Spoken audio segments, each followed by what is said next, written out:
Hello students, welcome to biology cell. जैसा कि मैंने आपको बताया था कि अपने नेक्स्ट लेक्चर में हम लोग ब्रायोफाइटा के बारे में बात करेंगे। एल्गी के बारे में हमने पहले कर ली थी बातें। हमने एल्गी का क्लासिफिकेशन, लाइफ साइकिल सभी बहुत ढंग से कर लिया है। तो चलिए अब बिना देर लगाए अब हम ब्रायोफाइटा को पढ़ते हैं। तो सबसे पहले तो यहाँ देखिए, मैंने आपके लिए कुछ इंपॉर्टेंट चीज़ें लिख रखी हैं। आप चाहें तो मेरे साथ साथ अपने नोट्स बना लीजिए, नहीं तो आप इस वीडियो को सेव कर लीजिए, जिससे आपको टाइम आने पे ये सब इम्पॉर्टेंट इन्फॉर्मेशन मिलती रहेगी।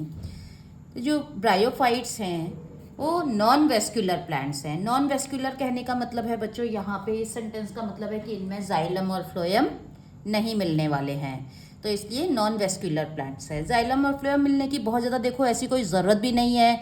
अगर एक 1 मार्क का क्वेश्चन आपका आता है, यहाँ से रीज़न असर्शन आ जाता है कि भाई वाई लैंड प्लांट होते हुए भी उनमें बहुत ज़्यादा जाइलम और फ्लोएम क्यों नहीं देखने को मिल रहा है बहुत लेवल का, तो हम ऐसा कह सकते हैं कि भाई बिकॉज ये नमी वाले एरियाज़ में रहते हैं और ये बहुत ही छोटे होते हैं। स्मॉल साइज होने की वजह से इनमें बहुत ज़्यादा कंडक्शन की ज़रूरत नहीं पड़ती है। तो जाइलम फ्लोएम इनमें नहीं भी होंगे तो भी इनका काम बड़े आराम से चलेगा स्मॉल साइज़ की वजह से।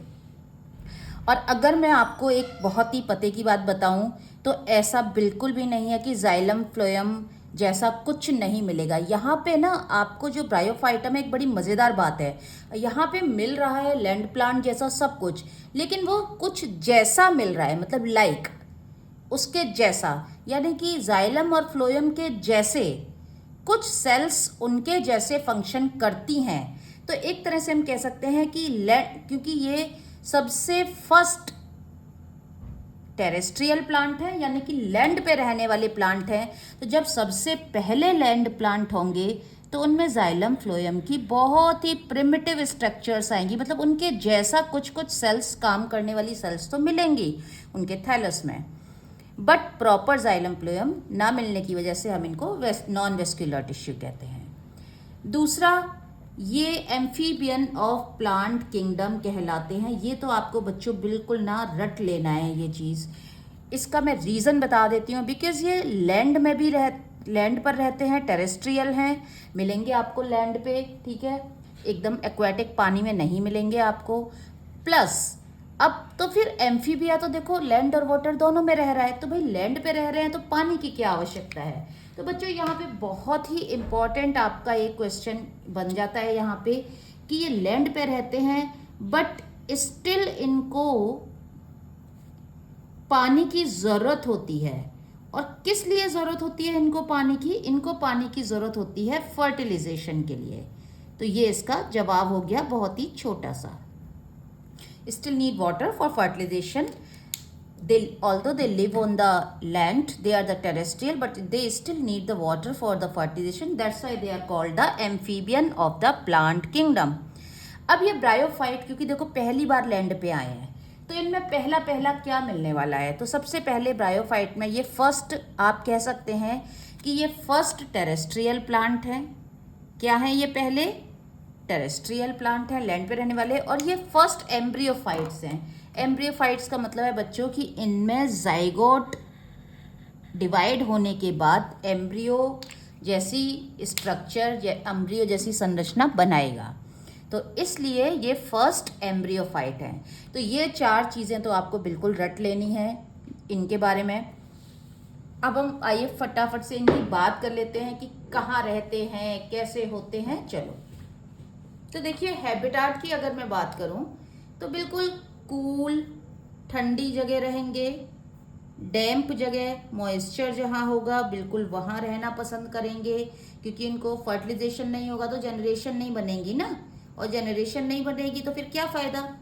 तो कूल, डैम्प, ह्यूमिड, शेडेड, शेडेड एरियाज में ठंड रहती है ना, और शेडेड एरियाज में इवेपोरेशन भी जल्दी नहीं होगा, तो ऐसी जगह ये मतलब नमी और ठंडक वाली जगह रहना पसंद करेंगे। आप बहुत ही कॉमनली आप गर्मी की छुट्टियां मनाने जब आप हिल स्टेशंस पे जाते हैं, शिमला, मनाली, तो आपने देखा होगा कि उनकी जो रॉक्स हैं उन पे वो ग्रीन ग्रीन बड़े ही स्मूथ कारपेट जैसी कोई ग्रास टाइप की चीज़ें लगी रहती हैं, तो वो ब्रायोफाइट्स ही होते हैं आपके। क्योंकि ये जो ब्रायोफाइट्स है ना बच्चों, ये आपका एक तरह से बिल्कुल मतलब किसी सरफेस पे जब ग्रो करेंगे ना ये, तो उस सरफेस को इतना कवर कर देंगे और इतना कुशनी होगा, ये वाटर को एब्जॉर्ब करके इतना कुशनी बना देंगे कि वो बिल्कुल सॉफ्ट एंड कुशन जैसा, ग्रीन ग्रास जैसा, वो कारपेट जैसा लगने लगेगा एरिया। और साइज छोटा होता है इनका। अब बात करें इस पर्टिकुलर साइज की, तो आप क्या लिख के आएंगे इसमें? अब तो आप लिखेंगे कि हाँ स्मॉल तो है, बट ये कैसे स्मॉल है? ये विजिबल स्मॉल है, मतलब दिख रहे हैं, ये आंखों से आपको देख सकते हो इनको, तो स्मॉल है एंड विजिबल स्मॉल है। हाइट इनकी 1 सेंटीमीटर से लेके जनरली 3 सेंटीमीटर तक होती है।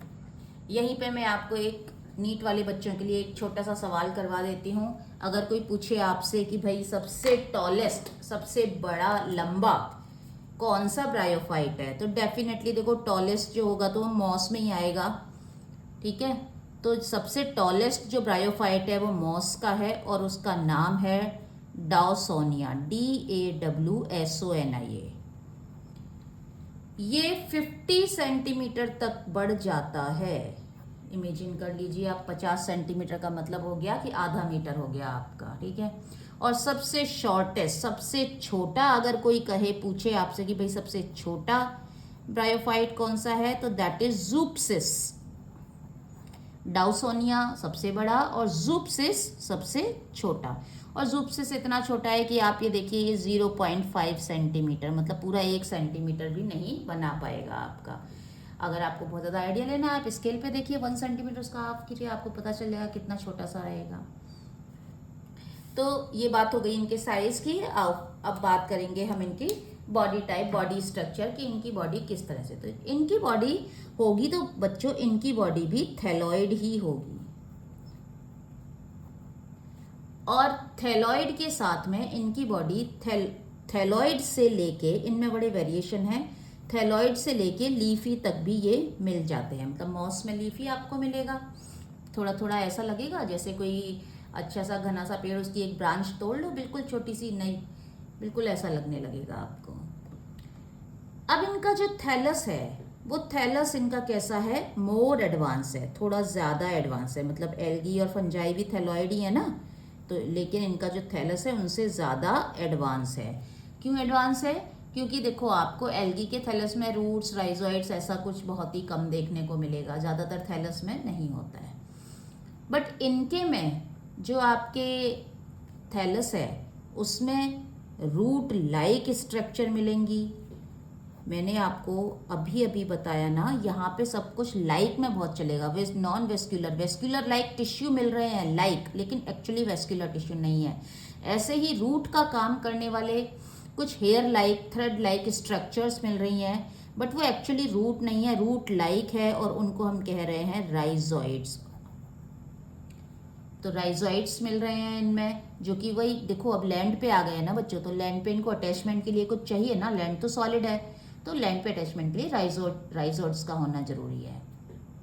और ये जो इनके राइजोइड्स हैं ये यूनिसेल्यूलर होते हैं, सिंगल सेल्ड स्ट्रक्चर है, वही एक्सटेंड हो जाती हैं, ब्रांच्ड हो जाते हैं।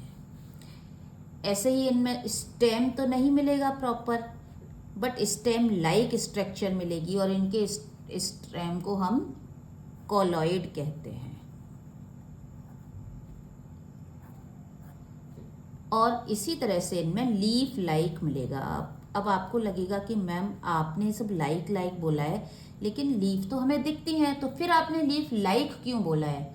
तो यहाँ पे मैंने लीफ लाइक इसलिए बोला है क्योंकि जब हमें वेस्कुलर टिश्यू मिलने लगेंगे ना, वेस्कुलर बंडल्स और वो, तब वो ट्रू लीफ, ट्रू स्टेम और ट्रू रूट होते हैं।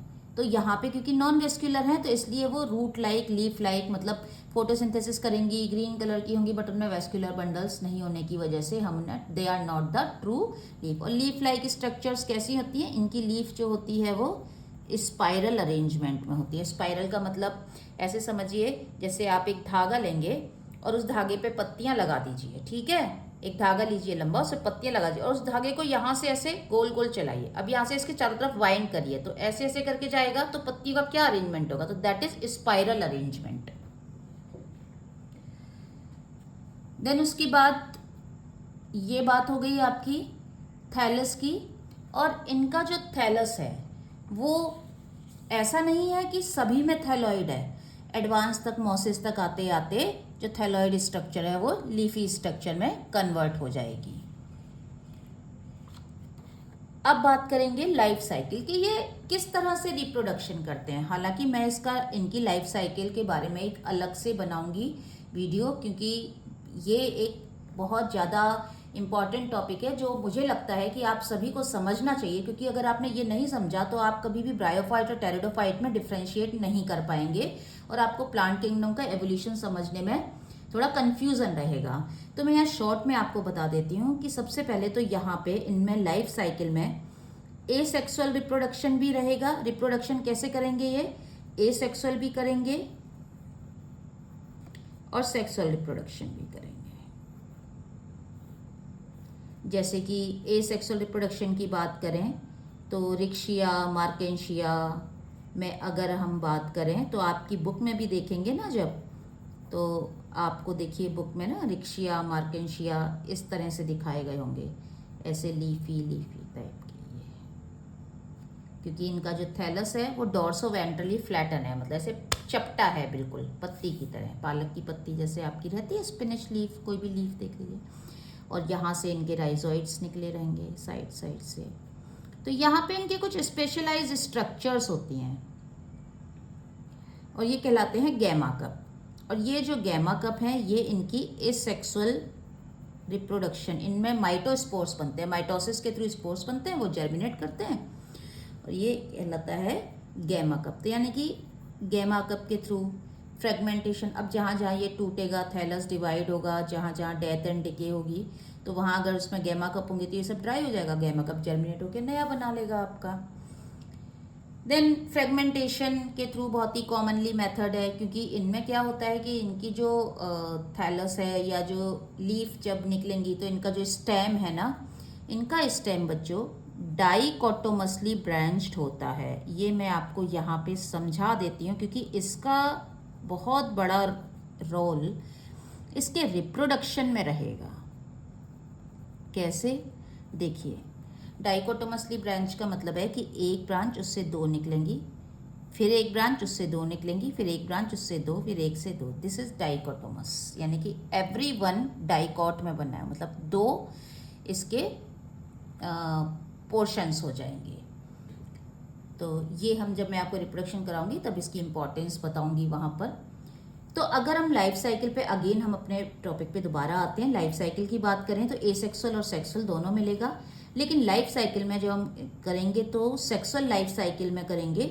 और सेक्सुअली लाइफ साइकिल को जब हम कंसीडर करेंगे तो हम देखेंगे कि जब ये सेक्सुअल रिप्रोडक्शन करते हैं तो इनकी लाइफ में दो स्टेजेस मिलती हैं।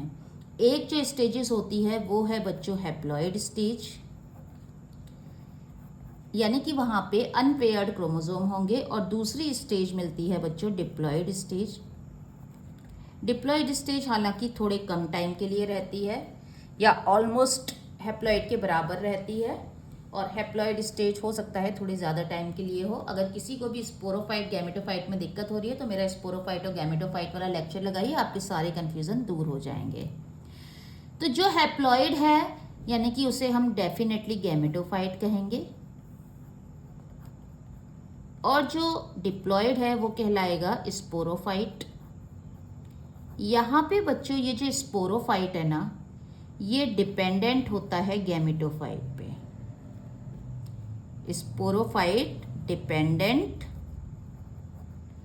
अपॉन गैमेटो, मतलब गैमेटोफाइट फोटोसिंथेटिक है, मेन प्लांट है, तो आप कह सकते हैं कि जो मेन प्लांट बॉडी है जो कि आपको या तो लीफी मिलेगी या थैलॉइड मिलेगी, दैट इज हैप्लॉइड। तो ये main plant body gametophytic photosynthetic है, उस पर स्पोरोफाइट डिप्लॉइड प्लांट बॉडी उस पर डिपेंडेंट है। तो एक तरह से कह सकते हैं कि एक तरह से उस पर पैरासाइट की तरह से रह रहा है, सब अपना भोजन नहीं बनाएगा, सारा उसी के थ्रू यूज़ करेगा। जैसे कि आप देखते हैं ना कि फ्रूट्स, तो फ्रूट पेड़ से तो अलग नहीं लगते हैं ना, पेड़ पे ही लगते हैं, और फ्रूट के अंदर होता है सीड, तो सीड भी पेड़ पे ही अटैच रहता है। तो अपना न्यूट्रिशन के लिए डिपेंडेंसी जब तक फ्लावर फर्टिलाइजेशन के लिए है, तो ये सब मैं इसलिए समझा रही हूँ क्योंकि आप फ्लावर्स को जानते हैं, उनको आपको बहुत ही कॉमन लगेगा, तो इसलिए बता रही। तो फ्लावर कभी अलग होके फर्टिलाइजेशन नहीं करता ना कि पेड़ से टूट के फिर फर्टिलाइजेशन करेगा, पेड़ पे ही उगता है, पेड़ पे ही अपना न्यूट्रिशन लेता है। तो इसी तरह से तो ये डिपेंडेंट है गैमेटोफाइट पे। अब बात करेंगे कि डोमिनेंट फेज मैंने आपको बता ही दिया। डोमिनेंट फेज इनमें कौन सी है बच्चों? इनकी डोमिनेंट फेज है गैमेटोफाइट। कौन सी फेज है डोमिनेंट? गैमेटोफाइट, जो कि हैप्लॉइड है, कहने की जरूरत नहीं है। यही थैलॉइड या लीफी होगा। जो मेल सेक्स ऑर्गन है बच्चों, उनको एंथरीडियम कहा जाएगा। तो सेक्सुअल रिप्रोडक्शन में मेल सेक्स ऑर्गन को क्या कहा जाएगा? एंथरीडियम। जबकि फीमेल सेक्स ऑर्गन को कहा जाएगा आर्किगोनियम। तो आर्किगोनियम होने की वजह से इनको हम एक तरह से आर्किगोनिएट प्लांट भी कह सकते हैं कि भाई अब यह है कि आर्किगोनियम, बिकॉज आर्किगोनियम बच्चों एंजियोस्पर्म का फीचर नहीं है। एंजियोस्पर्म में आर्किगोनियम की जगह कार्पेल मिलता है आपका पिस्टिल के। तो आर्किगोनियम हो गया आपका फीमेल जो सेक्स ऑर्गन है।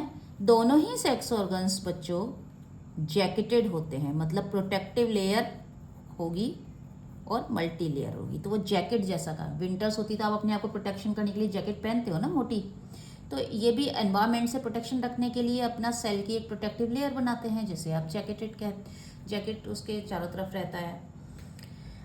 जो फीमेल है वो कैसा होगा? वो होता है आपका फ्लास्क शेप, इस तरह का। जबकि जो मेल है ये क्लब शेप होता है, ये इस तरह का होता है। बाहर में इनके थोड़ा डार्क कर देती हूँ जैकेटेड स्ट्रक्चर दिखाने के लिए। ये इस तरह का हो गया आपका एंथरीडियम एंड आर्किगोनियम। तो फीमेल कैसा हुआ? क्लब शेप, और ये कैसा हुआ आपका? Flask shape. और इसके अंदर यहाँ पे रहता है एग सेल। इनके बच्चे स्पर्म कैसे हैं? इनके स्पर्म को कहा जाता है एंथीरोजोइड्स। स्पर्म कह लो, मेल गैमीट कह लो, बात एक ही है बच्चों, क्योंकि स्पर्म आप लोग वाकिफ हैं, 10th में सभी रिप्रोडक्शन पढ़ के आए हैं, तो आप मेल गैमीट का आप सिनोनिम आपके लिए तो स्पर्म है। तो आप मेल गैमीट जो होता है इनका, वो उसका नाम है एंथीरोजोइड। अब यहाँ पे अगेन देखिए जू वर्ड आ रहा है ना, जू में एनिमल मिलते हैं और एनिमल चलते फिरते होते हैं। तो मैं हमेशा कहती हूँ कि जहाँ जू वर्ड आ जाए, जॉइड आ जाए, दैट मीन्स उसमें लोकोमोशन है। तो इसीलिए इनके जो स्पर्म है ना, या जैसे कि आप पॉलन ग्रेन समझते हैं ना, मेल गैमीट ये वही है। ये ऐसे बाईफ्लैजिलेट होते हैं, इस तरह के कर्व्ड रहेंगे और बाईफ्लैजिलेट रहेंगे। ये इस तरह। फ्लैजिला क्यों है? क्योंकि पानी की जरूरत है ना फर्टिलाइजेशन के लिए, तो वाटर में स्विम करके जाएंगे। इनको कहाँ जाना है? फीमेल गैमेट तक जाना है ना इनको, तो इसलिए।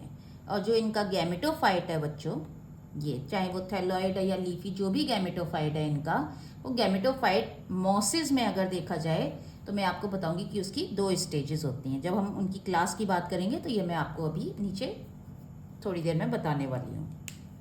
अब बात करते हैं बच्चों कि इनके क्या क्या यूजेस हैं। अच्छा, एक बात याद रखिएगा, ये ऑर्डोविशियन पीरियड में थे, अगर कोई पूछे, क्योंकि आपके 12th क्लास में आपके आ जाएगा एवोल्यूशन, तो वहाँ पे ये सवाल हो सकता है। और जब आपके क्वेश्चन आते हैं नीट में, तो कभी भी ऐसा नहीं आता कि आपके बायोलॉजिकल क्लासिफिकेशन से है। तो अगर का बायोलॉजिकल क्लासिफिकेशन अगर आपका ब्रायोफाइट कहीं रिलेट हो रहा है 11th या 12th में कहीं और से भी, तो वहाँ से आपको कॉन्सेप्ट बेस्ड क्वेश्चन दे देंगे। तो ये ऑर्डोविशियन पीरियड में थे, ये आर्किगोनिएट की कैटेगरी में आते हैं ये, ठीक है। तो इस तरह से आप इसमें अगर कोई और किसी को आपको थोड़ी सी और नॉलेज चाहिए तो मैं बता देती हूँ, ये बहुत ही छोटा ग्रुप है, इसमें 850 जेनेरा हैं। कितने जेनेरा हैं इसमें? 850। स्मॉल ग्रुप है जिसमें 850 जेनेरा आपको मिलेंगे। और अगर कोई आपसे पूछे कि father of Indian Indian father of bryophytes, bryology, तो Indian father of bryology, bryology मतलब स्टडी ऑफ ब्रायोफाइट्स, तो इसमें doctor Shivram Kashyap, Shivram Kashyap.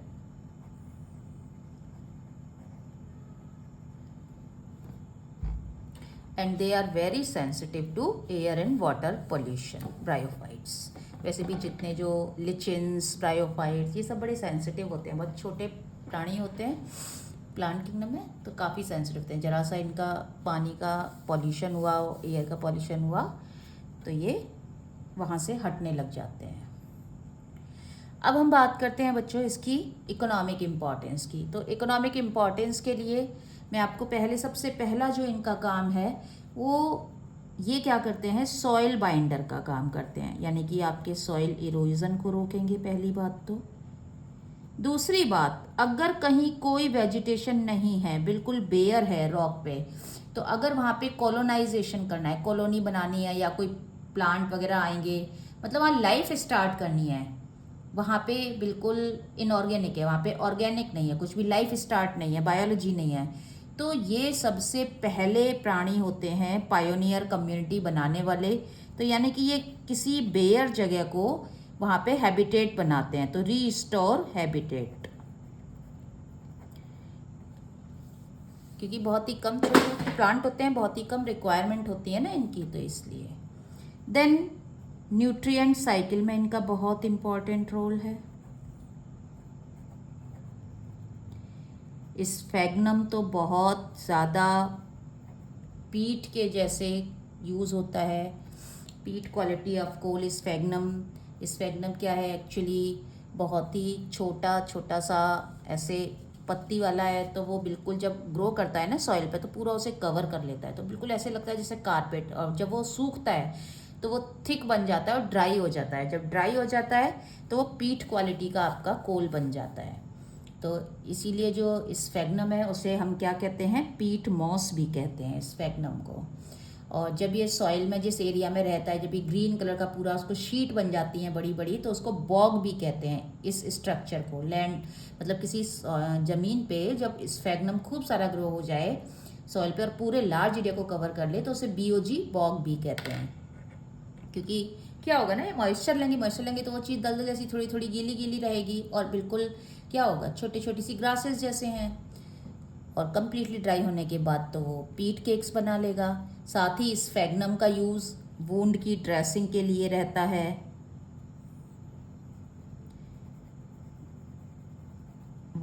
Second world war में इनको काफ़ी यूज़ किया गया था ड्रेसिंग के लिए, कॉटन की जब कमी हो गई थी। पैकेजिंग मटेरियल के लिए भी रहता है, अगर कोई चीज़ बहुत डेलिकेट है तो वहाँ पे, बिकॉज ये कुशनी वो देंगे ना उसको अपीयरेंस, और उसका एनवायरनमेंट देंगे कुशनी। उसके अलावा इनमें एंटीसेप्टिक प्रॉपर्टीज़ भी होती हैं, तो वुंड की ड्रेसिंग में बहुत सही रहेगा एंटीसेप्टिक होने की वजह से। बहुत सारे मेडिसिनल यूज़ भी होते हैं ब्रायोफाइट्स के। ब्रायोफाइट्स की अगर हम बात करें फर्दर क्लासिफिकेशन की, तो ये डिवीज़न जो ब्रायोफाइटा है इसको 3 क्लासेस में डिवाइड किया गया है। पहला जो हमारी क्लास है दैट इज हिपैटिकॉप्सिडा। हिपैटी वर्ड का मतलब होता है बच्चों लिवर, ठीक है, हिपैटिक लिवर को होता है। लिवर कैसा है आपका, लिवर आपकी सबसे लार्जेस्ट ग्लैंड है ना, तो लिवर जैसी शेप होने की वजह से इनका नाम लिवर बर्ड्स है। और दूसरा एक रीज़न तो यह है कि इनकी शेप लिवर जैसी है।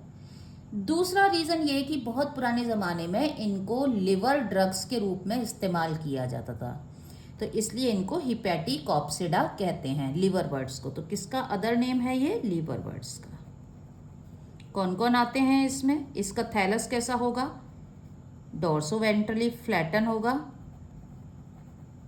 थैलॉइड मिलेंगे,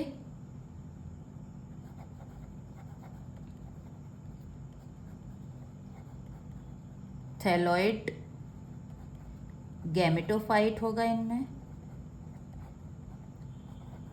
इनमें गैमा कप मिलते हैं, कौन आता है इनके अंदर? रिक्शिया एंड मर्केंशिया। आपकी बुक में मर्केंशिया का दे रखा है, जिसपे उन्होंने फ्लावर से जैसी दो स्ट्रक्चर्स बना रखी हैं, antheridium and archegonium, male reproductive और फीमेल रिप्रोडक्टिव पार्ट। सबसे इम्पॉर्टेंटली इनमें कोई प्रोटोनीमा स्टेज नहीं आएगी, जो कि मॉसिस में आने वाली है। Protonema, no protonema stage. और इनके राइजोइड्स यूनिसेल्युलर राइजोइड्स होंगे, मैं पहले भी अभी थोड़ी देर पहले बता चुकी हूँ आपको। कुछ लिवर बर्ड्स ऐसे होते हैं जो कि थैलॉइड ना होके थोड़े एडवांस हो जाते हैं और वो लीफी में भी आते हैं, यानी कि उनका जो एडवांस लिवर बर्ड्स हैं, जो थोड़े हाईली इवॉल्व लिवर बर्ड्स हैं एडवांस, वो लीफी स्ट्रक्चर वाले भी होते हैं, बट मेजॉरिटी आर थैलॉइड। तो थैलॉइड एंड लीफी हम ऐसे लिख सकते हैं। अब हम बात करेंगे इसके सेकेंड क्लास की, जिसे हम एंथोसिरोप्सिडा कह रहे हैं। एंथोसिरोप्सिडा, इनको हम हॉर्नवर्ट भी कहते हैं। हॉर्नवर्ट इसलिए कहते हैं क्योंकि इनका जो स्पोरोफाइट है उस पे हॉर्न्स जैसे निकले रहते हैं, कुछ कुछ हॉर्न लाइक स्पोरोफाइट होने की वजह से इनको हम क्या कह रहे हैं? हॉर्नवर्ट।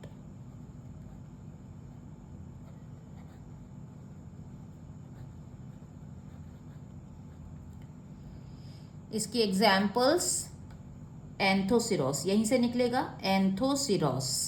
क्या एग्जाम्पल हुआ? एंथोसिरोस। बहुत ज़्यादा बड़ा ग्रुप नहीं है ये क्लास, इसमें एक ही जेनेरा आता है, ठीक है, और एक ही फैमिली आती है, ओनली वन फैमिली। नेक्स्ट जो सबसे एडवांस जो हमारे ब्रायोफाइट हैं वो मॉसिस हैं हमारे, और उनको हम ब्रायोप्सिडा जो क्लास है उसमें रखा जाता है। ब्रायोप्सिडा दैट मीन्स की मॉसिस। मॉसिस की अगर हम बात करें तो इनमें इस तरह से आपका लीफी गैमेटोफाइट होगा और स्पाइरल लीफ लगी रहेंगी, ठीक है, ऐसे। ये मॉसिस दो ब्रांच होंगी। डाइकोटोमस बताया ना मैंने अभी, यहाँ पे देखिए इस तरह से एक में दो, और इन पे इनके रिप्रोडक्टिव फीमेल और मेल रिप्रोडक्टिव इनके एंथ्रीडियम और आर्किगोनियम रिप्रोडक्टिव ऑर्गन्स मिलेंगे। तो ये बात हो गई हमारे किसकी? मॉसिस की। जो मॉसिस है उसमें स्पोरोफाइट जो होता है वो काफ़ी डेवलप होता है, और स्पोरोफाइट मैं आपको डिफरेंस बता रही हूँ क्या है। इनका स्पोरोफाइट ऐसे निकलता हुआ रहेगा इनसे, और ये ऐसे फुट, सीटा और कैप्सूल स्ट्रक्चर में होगा। लेकिन जो हमारे रिक्शिया और मार्केंशिया जैसे जो लिवर बर्ड्स की अगर हम बात करें तो इनका स्पोरोफाइट ना आप देखिए इसमें ऐसे, और यहाँ पे इनके एंथ्रीडियम आर्किगोनियम, तो आर्किगोनियम तो यहाँ से धंसा हुआ मिलेगा, बहुत ज़्यादा ऐसे फुट, सीटा, कैप्सूल वाली स्ट्रक्चर जैसा इनका स्पोरोफाइट नहीं मिलेगा। इनके एग्जाम्पल्स की अगर हम बात करें तो मॉसिस,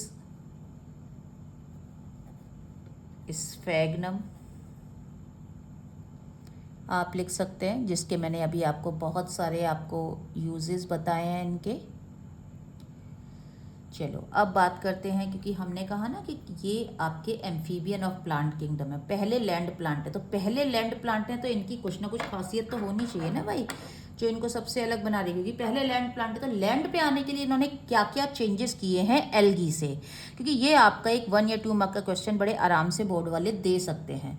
तो इनकी एडेप्टेशन क्या है, क्योंकि देखो उन्होंने जब आपको दे दिया ना ये वर्ड की amphibian of plant kingdom, that means वो आपसे पूछ सकते हैं कि ऐसी क्या क्या एडेप्टेशंस हैं कि वो लैंड पे बड़े आराम से रह पा रहे हैं। तो पहली उनकी जो एडेप्टेशन है दैट इज़ कॉम्पैक्ट बॉडी। इनकी बॉडी बहुत ही छोटी सी होने की वजह से ये बिना वेस्कुलर टिश्यू के भी, अभी मैंने बताया ना आपको, काम चला सकते हैं। दूसरा, लैंड पे कोई चीज़ रहती है तो उसे अपने आप को प्रोटेक्ट करना होता है, क्योंकि हार्श एनवायरनमेंट होता है, वाटर में कोई चीज़ प्रोटेक्टेड रहती है। तो इन पे एपिडर्मिस आ चुकी है। एल्गी में हमने कहीं भी एपिडर्मिस जैसा कॉन्सेप्ट नहीं पढ़ा है। और साथ में एपिडर्मिस। अब जब एपिडर्मिस आएगी एकदम प्रोटेक्टिव लेयर बना लेगी तो वो तो अंदर दम घुटेगा ना अंदर की सेल्स का। तो आप ऐसे समझ सकते हैं कि भाई उन पे पोर्स होते हैं और ये पोर रेस्पिरेशन के लिए इम्पॉर्टेंट होते हैं। और यही पोर लाइक स्ट्रक्चर बाद में आगे चल के किसके रूप में बदल जाती हैं? स्टोमेटा। तो यानी कि ये स्टोमेटा लाइक स्ट्रक्चर्स हैं जो कि एपिडर्मिस से मिलेंगी, ये पोर्स कहलाती हैं। देन इनमें रूट लाइक स्ट्रक्चर्स हो गए हैं। क्यों? लैंड पे रहेगा तो अटैचमेंट चाहिए ना भाई। तो इनमें रूट लाइक राइजोइड्स का मिलना जो कि अपने आप को लैंड पे स्टेबल कर सके, फिक्स कर सके। रिप्रोडक्टिव सेल्स इनकी एडेप्टेड हैं। रिप्रोडक्टिव सेल्स मतलब एंथ्रीडियम और आर्किगोनियम की बात कर रहे हैं। वो एडेप्टेड हैं, लैंड पे रहने के लिए हो चुकी हैं। कैसे? आप देखिए, मैंने आपको अभी भी बताया कि जो रिप्रोडक्टिव सेल होती हैं वो जैकेटेड होती हैं यहाँ पे। तो जैकेट का मिलना मतलब प्रोटेक्टिव कवरिंग मिल रही है ना, तो लैंड के हार्श एनवायरनमेंट से वो प्रोटेक्ट बड़े आराम से रह जाएगा। तो ये जैकेटेड होती हैं।